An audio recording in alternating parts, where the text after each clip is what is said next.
Olá pessoal, então na aula de hoje nós vamos ver a parasitose chamada de esquistossomose e ela é provocada pelo Schistosoma mansoni.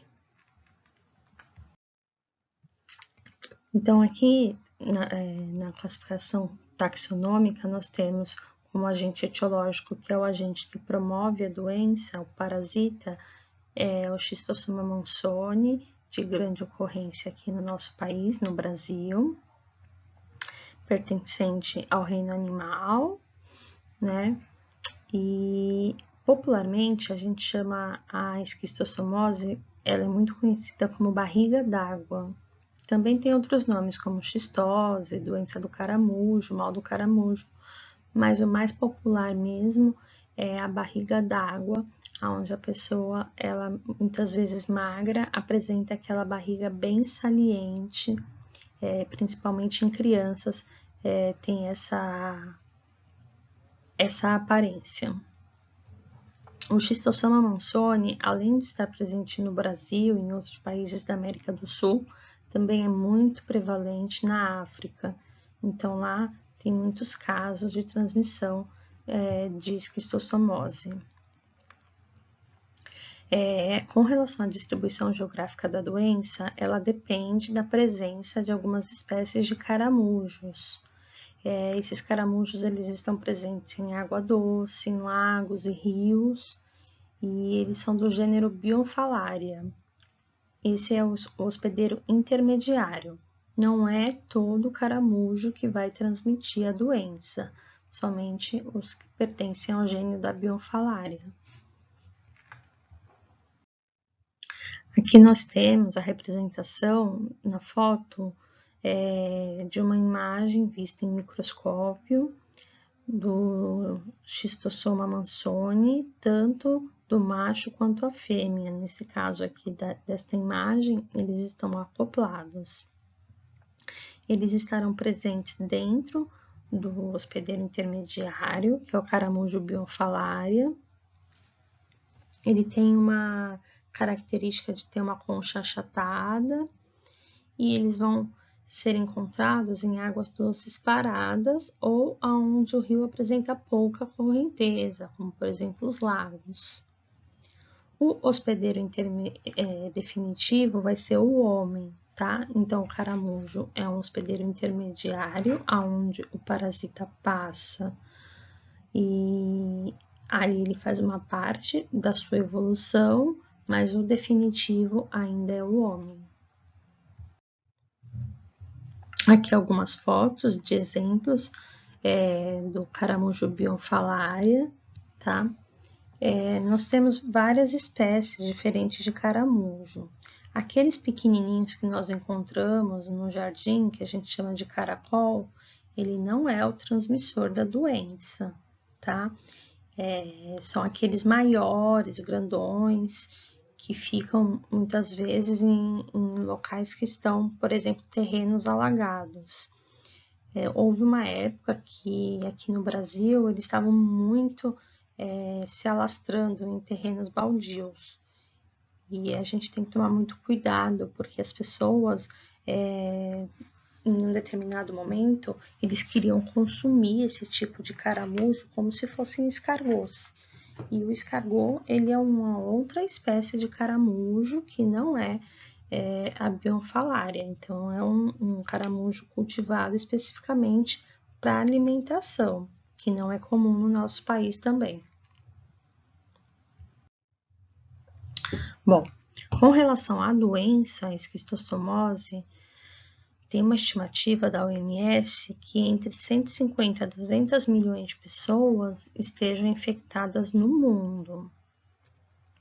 Bom, essas pessoas elas se encontram principalmente na África ou na Ásia, e depois disso vem a América do Sul, onde está o Brasil, e o Caribe.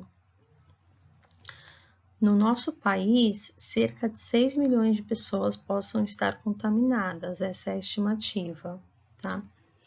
E é um grande problema de saúde pública que está relacionado à questão de a educação sanitária, e está muito mais prevalente, como a gente pode ver, em regiões que têm um padrão de vida socioeconômico menor.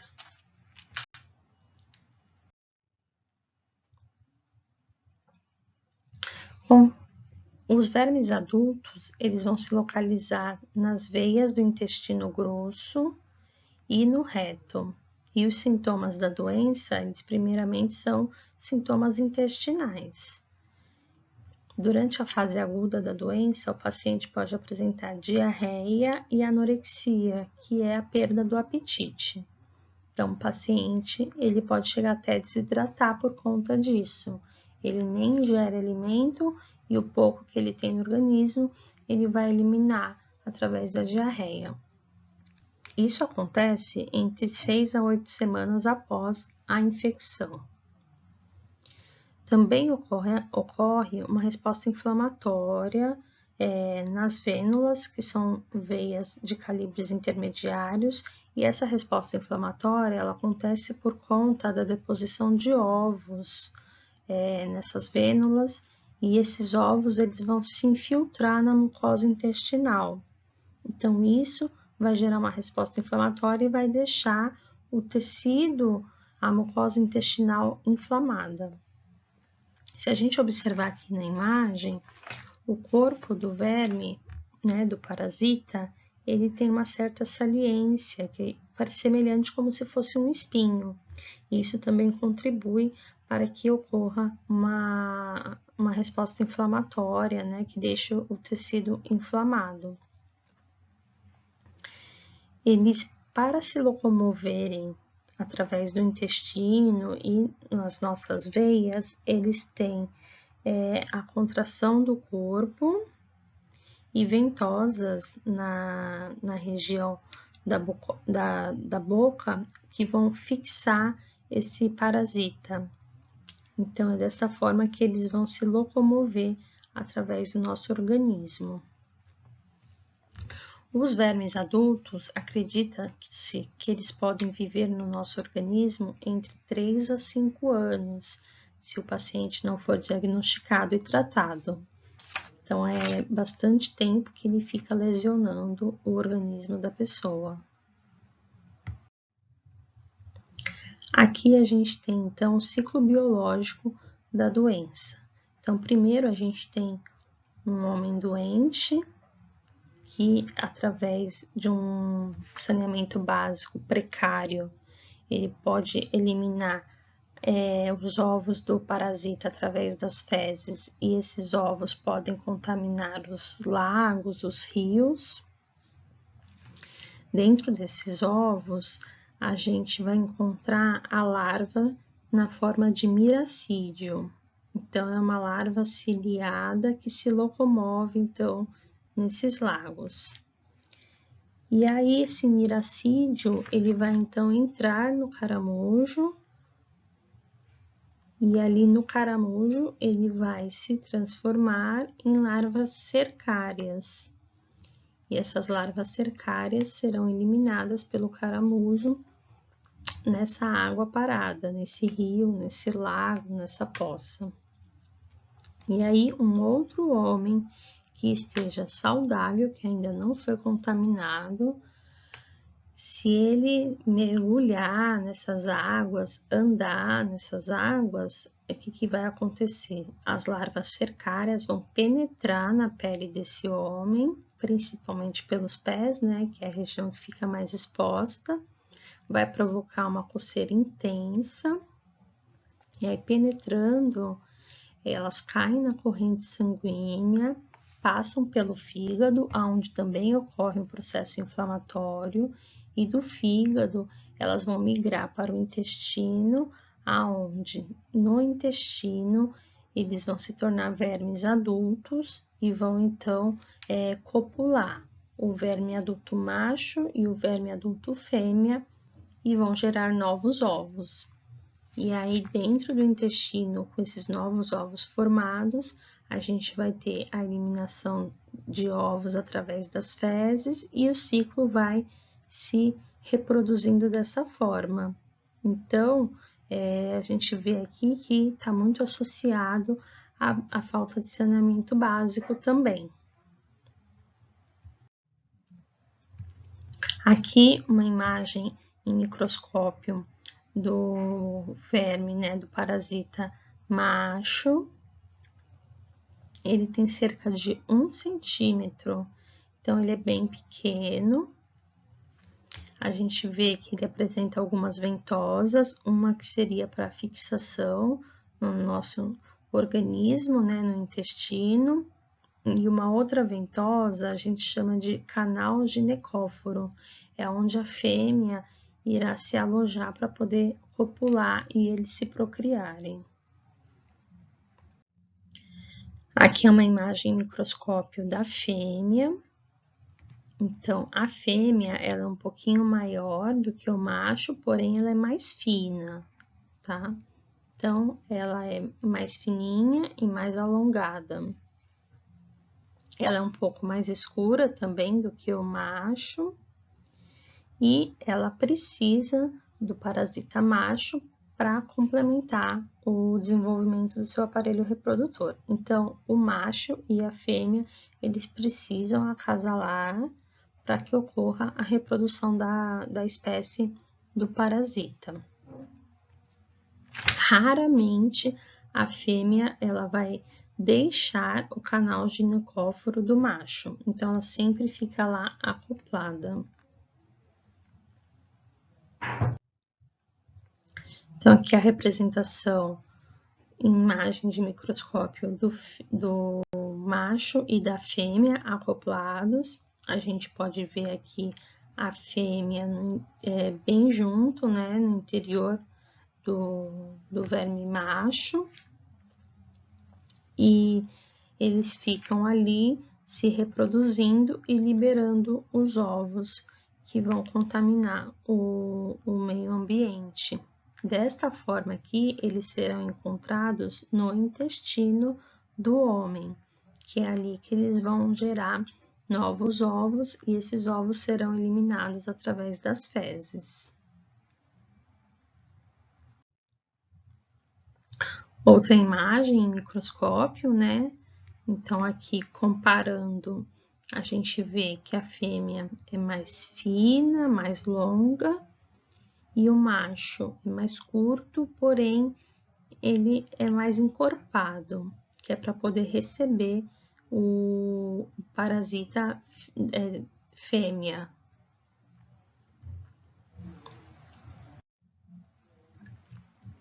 Então, as fêmeas, elas vão depositar um ovo por vez, só que a gente pode encontrar até 300 ovos ao longo das vênulas, ou seja, das nossas veias, nos capilares do intestino do homem. Então, elas vão depositando um de cada vez, porém, eles podem chegar até 300 ovos.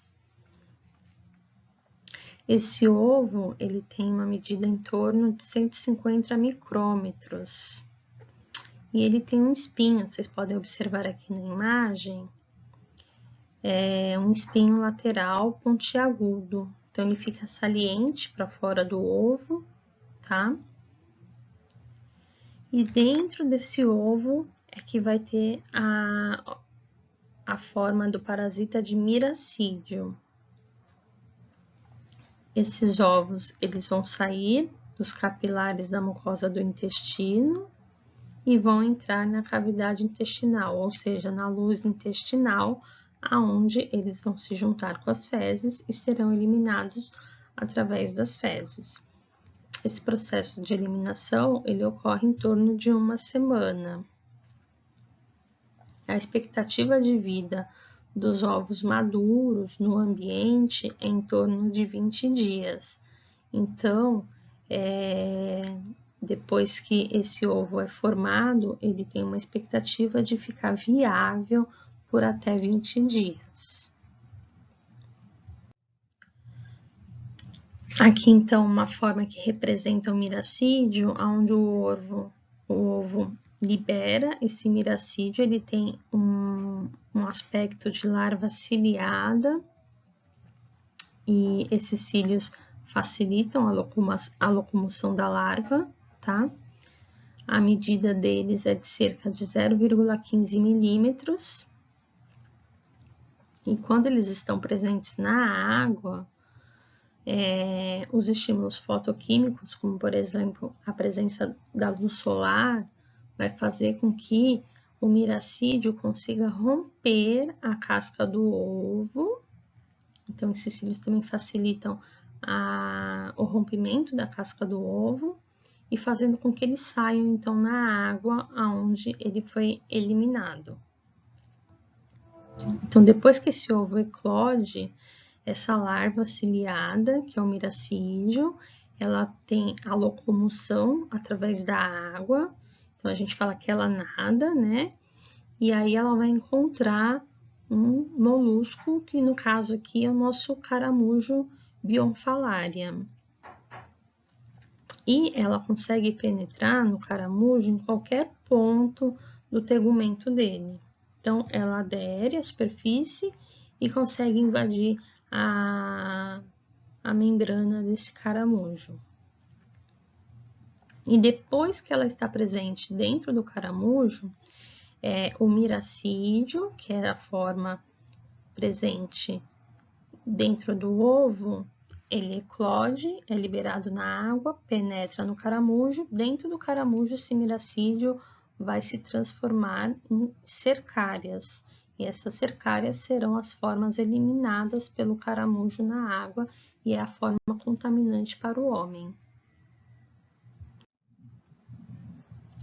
Aqui a gente tem a representação também do formato de cercária, que é a forma que circula na água e vai, então, penetrar na pele do homem. Depois que o miracídio ele penetra o caramujo, ele demora em torno de 4 semanas para serem transformados e eliminados na forma de cercárias. Então, a gente observa, né, esse formato diferenciado, alongado, ele tem a cabecinha pontiaguda aqui, e o caramujo, ele pode eliminar entre 1.000 a 3.000 cercárias por dia. Então, por dia, ele pode eliminar na água entre 1.000 a 3.000 formas de cercárias. Então, imagina essa quantidade de parasitas circulando na água, isso cada caramujo, né? A gente imagina que no ambiente alagado existem vários caramujos. E durante a vida desse caramujo, que é o Bionfalaria glabrata, ele pode eliminar cerca de 100.000 cercárias. E depois que elas são eliminadas na água, a tendência é que elas fiquem ali acumuladas na superfície. Então, neste momento que elas estão na superfície da água, é que elas vão penetrar na pele do homem que entrar nessa água parada, nessa água com pouca correnteza. A transmissão, então, como eu falei, vai acontecer quando o homem ele frequenta essa água contaminada, né? Esse lago, esse rio, essa poça, e aí a cercária ela vai penetrar na pele do homem e nas mucosas. O mais comum é o pé e as pernas, porque geralmente às vezes é um lago onde a pessoa está apenas se refrescando ou pescando peixe de água doce, né? E às vezes não chega a mergulhar por completo, então os pés e as pernas ficam mais expostos. Então, alguns locais aqui mais frequentes de se encontrarem as cercárias são as valas que fazem irrigação de hortas. Então, a gente vê que é muito comum em região rural, tá? Açudes, pequenos córregos e lagos com água parada ou pouca correnteza. Então, aqui na nossa região urbana, é incomum a gente ver a ocorrência da esquistostomose. É mais encontrada em região de zona rural. Algumas alterações patológicas que ocorrem no organismo do homem quando ele está contaminado. Então, primeiro, a gente tem a ação mecânica, que ela ocorre por conta da migração do parasita pelo tecido do hospedeiro. Isso, só o fato dele se movimentar pelo tecido do homem já gera um processo inflamatório. Esse parasita, ele também secreta substâncias tóxicas e isso também vai provocando processo inflamatório no nosso organismo. A migração dos ovos pode provocar lesões hemorrágicas na nossa mucosa intestinal. Se vocês lembrarem lá do ovo, ele tem um espinhozinho saliente, né? E isso acaba lesionando a nossa mucosa, provocando então uma hemorragia na mucosa intestinal. Essa lesão, ela gera um processo inflamatório e, por conta do processo inflamatório, ocorre espessamento da mucosa do intestino, tá? Quando ocorre a passagem do parasita pelo fígado, também gera uma lesão e esse espessamento de mucosa, esse espessamento de tecido no fígado acaba provocando uma fibrose hepática. Então, esse parasita, ele vai migrando pelos nossos tecidos e por onde ele passa, ele deixa uma lesão. Alguns pacientes apresentam diarreia, que podem conter sangue ou muco, tá? Então, a gente chama de diarreia sanguinolenta.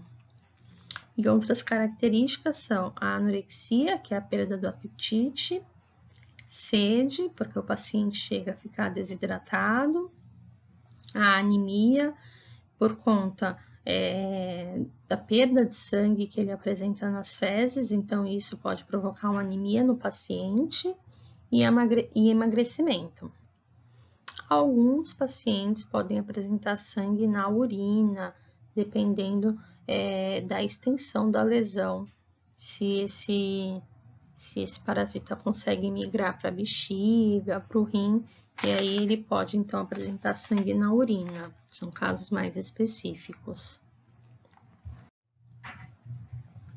A fase aguda da doença, ela ocorre em torno de 50 a 120 dias após a infestação. Ou seja, o paciente se contaminou hoje, daqui mais ou menos 50 dias ele começa a apresentar os sintomas da fase aguda.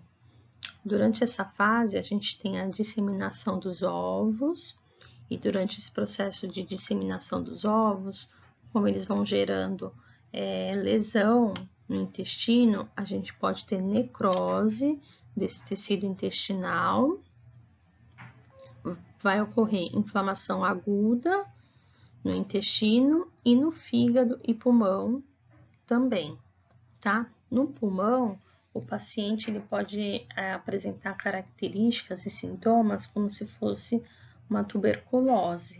Então, muitas vezes ele pode confundir os sintomas, tá? Alguns pacientes vão apresentar febre, sudorese, calafrios, emagrecimento, a disenteria, que é a diarreia, e as cólicas provocadas pela própria diarreia. Hepatoesplenomegalia, que vai ser o aumento do fígado e do baço.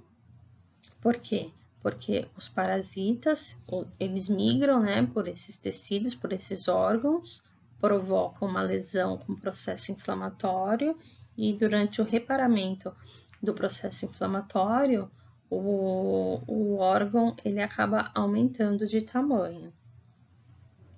Em alguns casos, durante a fase aguda, o paciente pode chegar a óbito ou ele pode evoluir para a forma crônica. Na verdade, a forma crônica é o que acontece com a maior parte dos pacientes.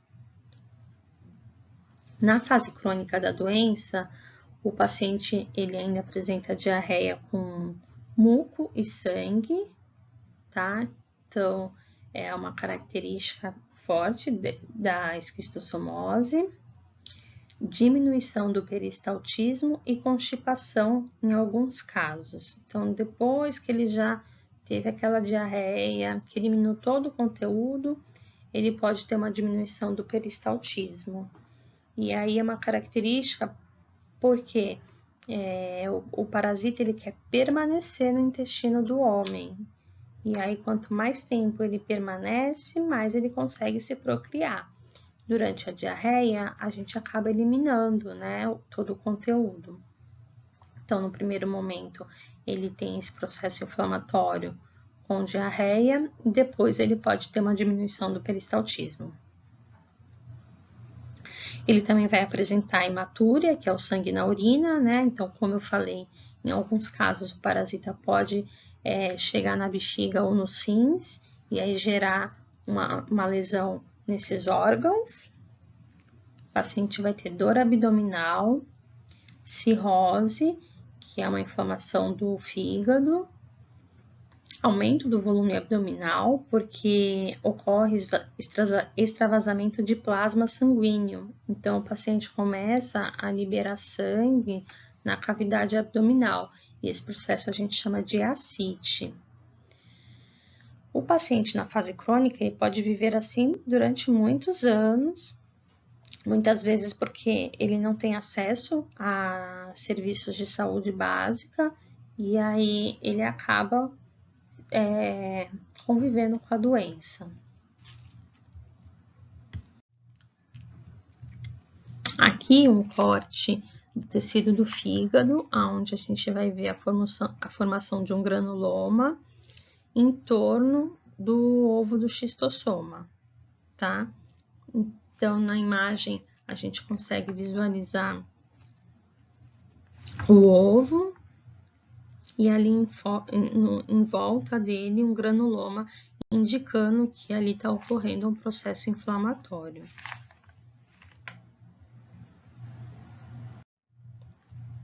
Aqui algumas fotos que vão dar um exemplo do que eu tinha falado. São pacientes que acabam emagrecendo, né? Então, eles ficam anêmicos, emagrecem, porém tem um aumento do volume abdominal. Aqui a gente tem a hepatoesplenomegalia, que é o aumento do fígado e do baço, né? E muitas vezes a gente vai ter junto a ascite, que é quando a gente tem volume que extravasa para a cavidade abdominal.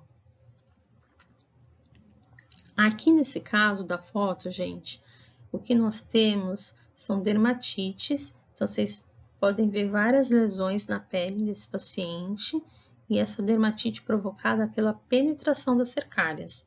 Então, provavelmente nesse caso, a pessoa ela mergulhou em um local contaminado, e aí o corpo todo dessa pessoa foi infestado e foi penetrado pelas cercárias.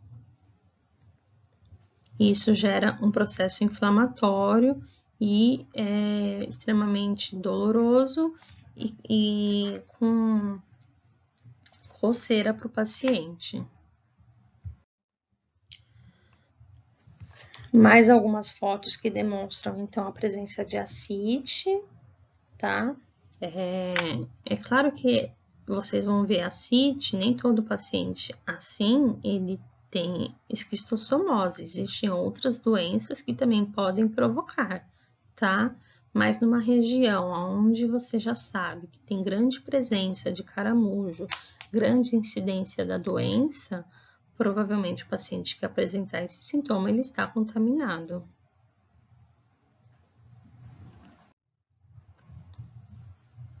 Aqui alguns dados de incidência, né, da doença.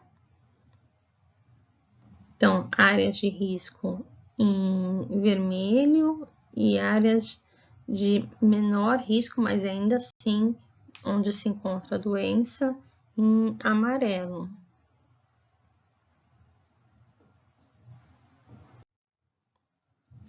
Aqui alguns dados que a gente encontrou, né, são dados antigos, então é uma doença que ela é mais em região rural, como eu tinha comentado com vocês. Alguns dados demoram para ser atualizados, tá?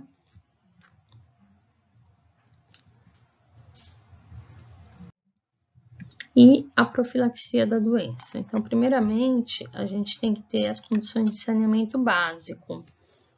Então, a gente sabe que, principalmente aqui no nosso país, tem muita região que não tem o saneamento básico adequado, e isso acaba favorecendo a transmissão da doença, uma vez que ela é transmitida através das fezes do homem contaminado, tá? A educação em saúde, então o paciente ele tem que ter o conhecimento das formas de prevenção, das formas de transmissão da doença, dos fatores aonde ele pode se contaminar. Então, isso é importante. E o controle do caramujo, fazer o controle do vetor. Então, isso é responsabilidade das prefeituras em fazerem controle de vetor, ou seja, eles devem ir em locais que têm grande infestação desses vetores e fazer a aplicação de um pesticida adequado para eliminar esse caramujo. Bom, com relação ao tratamento, primeiramente, além de curar a doença, a gente tem a intenção de prevenir para que ela evolua para a forma grave, ou seja, prevenir para que chegue naquele estado de hepatosplenomegalia, naquele estado de ascite. Então, se o paciente conseguir ser diagnosticado ainda na fase aguda, a gente consegue evitar que ele se torne um paciente crônico. Existem 2 medicamentos, né, para esquistossomose, que é a oxiniquina e o praziquantel. Atualmente, no mundo, o medicamento utilizado é o praziquantel. A oxiniquina, ela foi muito utilizada entre a década de 70 e 90, 1970 e 1990, né? Só que aí foi lançado o praziquantel, que se mostrou uma eficácia terapêutica semelhante e que com um custo menor. Então, na hora de você fazer a escolha de um tratamento, você sempre leva em conta o custo-benefício. Os efeitos adversos entre a oximanquina e o praziquantel eram muito semelhantes, com exceção de que a oxiniquina ela podia provocar em alguns pacientes alucinações e convulsão, e o praziquantel não. Então, ficou como fármaco de escolha no tratamento, hoje é utilizado o praziquantel. Ele também tem algumas reações adversas que já existiam com o uso da oxiniquina, que seria o gosto metálico na boca, pode provocar dor abdominal, diarreia no começo do tratamento, né, cefaleia e tonturas.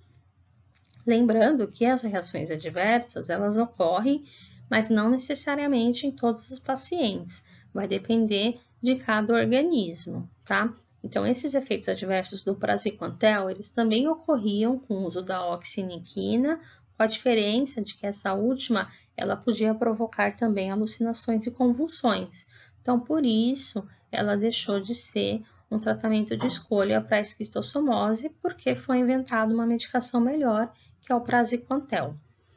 A dose dele é de 50 mg por quilo em adultos, e os comprimidos, eles estão na apresentação de 60 mg, tá? Em crianças, tem uma dose de 60 mg por quilo, e também na forma de comprimido que vai ser utilizado.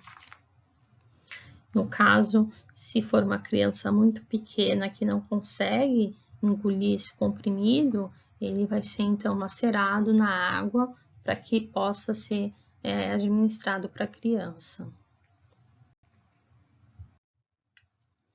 Aqui a gente tem algumas reportagens falando sobre pesquisas de vacina contra a esquistossomose.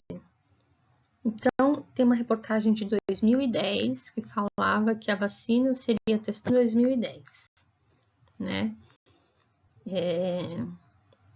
Nós temos aqui falando que o Brasil está desenvolvendo a primeira vacina contra a esquistossomose. Então, é uma iniciativa da Fundação Oswaldo Cruz. E aí, essa vacina, ela estava em fase de estudos, né? Aí depois nós temos uma reportagem de 2016, ainda falando sobre a vacina.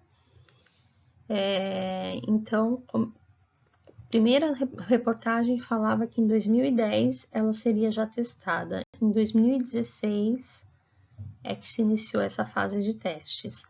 Nós estamos em 2020 e essa vacina ainda não está disponível, ou seja, ela ainda não terminou os estudos.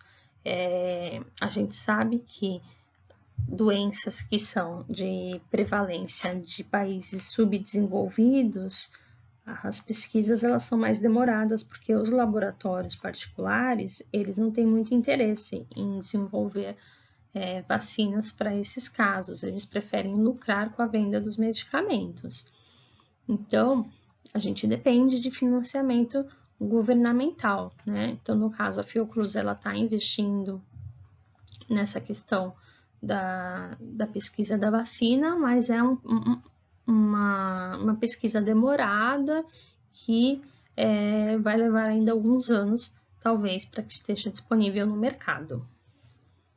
Bom, nós finalizamos então aqui a aula de esquistossomose. Qualquer dúvida que vocês tiverem, vocês podem chamar a gente pelo chat. Muito obrigada e até a próxima aula.